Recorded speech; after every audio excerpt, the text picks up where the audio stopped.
Good day mga idol. Ito po at idol yung mga aking rangitik idol na mahina. Hinure po sila para hindi ba sila matay. Kaya dito po dito sila na pa-recover mga idol. Ngayon idol ay pinapakain po sa kanila mga idol ay yung darak mga idol, yung minasa natin. Ilan po natin pinapakain sa idol para ngayon po idol oh. Medyo na po nasawlan sila mga idol sa darak. Ngayon po. Sa nakaraan idol meron po ako itik din na mahina. Darak lang po yung aking pinapakain. Pero nasawlan po mga idol. Kaya ngayon po kung mayroon po akong ng itik, ay darak lang po yung aking pinapakain.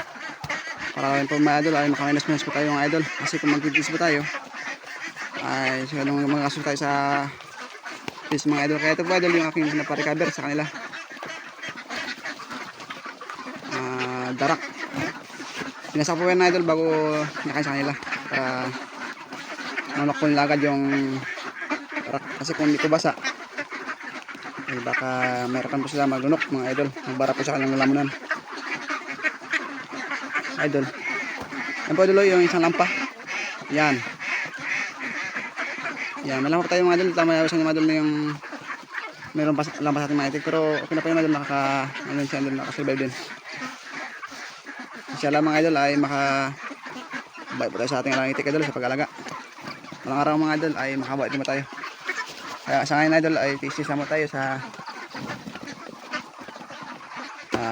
ganitong pakain. Kasi mga idol, pag nangito na ito mga idol, ay ipipisip natin ito mga idol. Ngayon pa tayo mag-organic kasi hirap pa tayo ngayon sa budget. Pag magpupuro page po tayo, mga idol, wala pa nang itog na lang itik. Magkasun tayo mga idol. Ito lang po idol yung upload sa aking mga itik mga idol. Sa aking umaga, ito po yung aking mahinang itik. Thank you po idol sa laging manood na aking video at suporta.